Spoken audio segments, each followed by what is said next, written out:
శ్రీరస్తు శుభమస్తు అవిఘ్నమస్తు. శ్రీ రాజశ్యామలాంబ సహిత దశమహావిద్య ఆలయం స్వర్ణ దేవాలయం గోల్డెన్ టెంపుల్ నిర్మాణం కొరకు లోకక్షేమార్థం దశమహావిద్య మహాయాగం 11 లక్షల కొబ్బరికాయలతో లక్ష్మీ గణపతి హోమం మరియు 11 కోట్ల కుంకుమార్చన కనక మహాలక్ష్మి కుంకుమార్చన సత్తుపల్లి శ్రీ లక్ష్మీ గణపతి ఆలయమునందు 108 రోజుల పాటు నిర్వహించబడును. ఈ కార్యక్రమంలో భక్తులందరూ పాల్గొని తీర్థ ప్రసాదములు స్వీకరించి భగవత్ కృపకు పాత్రులు కాగలరని మనవి. స్వర్ణ దేవాలయ నిర్మాణము మహాసంకల్పం, సాహసోపేతమైన నిర్ణయం. ఇది అమ్మ నిర్ణయం, ఇది దైవ సంకల్పం, భక్తుల శిష్యకోటి సంకల్పం.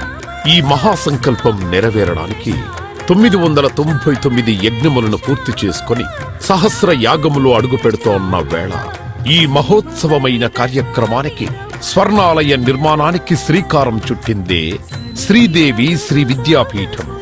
గణపతి శరణాగతి అంటూ దైవాన్ని స్మరిస్తూ ఈ కార్యక్రమాన్ని రూపురేఖలు తీర్చిదిద్దడానికి భక్తులు ఈ యజ్ఞాన్ని నిర్వహిస్తున్నారు. ఈ స్వర్ణాలయ నిర్మాణానికి స్థలదాతలు, విగ్రహదాతలు, నిర్మాణదాతలు, పోషకులు, రాజపోషకులు, మహారాజ పోషకులు, భక్తులు సహాయ సహకారములు అందించి తెలంగాణ ప్రాంతంలో ప్రతిష్టాత్మకంగా ఈ దేవాలయ నిర్మాణాన్ని చేయడానికి ఇంటికొక పువ్వు ఈశ్వరుడికొక మాల అన్నట్లుగా అందరూ సహాయ సహకారాలు అందించవలసిందిగా కోరుతున్నాం. ఈ ఆలయ నిర్మాణం వల్ల దశమహావిద్య ఆలయములు స్వర్ణాలయము మన తెలుగు ప్రాంతంలో యావత్ ప్రపంచంలో మొట్టమొదటి ఆలయముగా చరిత్రలో సువర్ణాక్షరాలతో లిఖించబడే సువర్ణ అవకాశమిది. అంతేకాకుండా దశమహావిద్య ఆలయ నిర్మాణం ద్వారా ఎవరెవరికి ఎలాంటి విద్యతో ఏ అవసరం వచ్చినా ఆ విద్యా సంబంధమైన దేవతలను ఏకకాలంలో అర్చించి సేవించి దర్శించి అమ్మ కృపకు పాత్రులవ్వడానికి ఈ ఆలయం ఎంతో మార్గదర్శకంగా ఉంటుంది అనడంలో ఎటువంటి అతిశయోక్తి లేదు.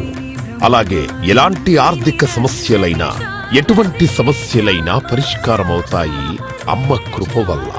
కలిపురుషుడి యొక్క ప్రభావం చేత కలియుగంలో ప్రకృతి వైపరీత్యములు, ప్రకృతిలో అనేక రకాల గ్రహగతుల చేత మానవుడి జీవితం ప్రశాంతం లేకుండా జీవితాన్ని గడుపుతూ దినదిన గండం 100 ఏళ్ల ఆయుష్ అన్నట్లుగా ప్రతిక్షణం మనసు ప్రశాంతత లేకుండా కలి ప్రభావం చేత ఎటువంటి పూజలు, ఎటువంటి యజ్ఞాలు, ఎటువంటి సాధనలు చేసినా కూడా సరైన ఫలితాలు లేక అంధకారంలో కొట్టుమిట్టాడుతున్నట్టుగా అన్ని ఉన్నా ఏదో కోల్పోయినట్లుగా జీవితానికి సుఖం లేకుండా కాలము గడుపుతున్న జీవకోటికి కామకోటి పరమాచార్యుల యొక్క, జగద్గురువుల యొక్క, అస్మద్గురువర్యుల యొక్క ఎన్నో కోట్ల తపశ్శక్తిని ధారాదత్తం చేసి ఈ ఆలయ నిర్మాణం చెయ్యడానికి మహాసంకల్పం చేసినాము.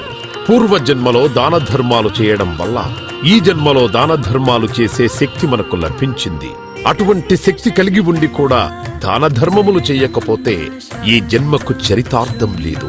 మనవంతు దాన ధర్మాలు చేస్తే, ఎటువంటి దాన ధర్మాలు చేస్తే అత్యంత ఉత్కృష్టమైన పుణ్య ఫలితం లభిస్తుందో అటువంటి పుణ్య ఫలితం లభించే అవకాశం ఈ స్వర్ణ దేవాలయ నిర్మాణంలో భాగస్వాములవ్వటం. పూర్వజన్మ సుకృత ఫలితం ఉంటే గాని ఈ ఆలయ నిర్మాణంలో భాగస్వాములు కాలేరు. అమ్మ సేవలో పాల్గొనలేరు, అమ్మ సేవలో తరించలేరు. ఒకవేళ తరించాలని ఆశ ఉన్నా కను ప్రభావం వల్ల మిమ్మల్ని కర్మల వైపు ఆ కలి ప్రభావం ముందుకు తీసుకుని వెళుతుంది తప్ప దైవ మార్గంలో నడిపించడానికి ఎట్టి పరిస్థితుల్లో మన మనస్సును ఒప్పుకునేలాగా చెయ్యదు. అయినప్పటికీ వాటన్నిటినీ దాటుకొని అపర దేవత సేవలో పాల్గొనటం ఎంతో మంది భక్తులు ఇప్పటికే ముందుకు రావటం మేము ఈ దేవాలయ నిర్మాణంలో భాగస్వాములవుతాం.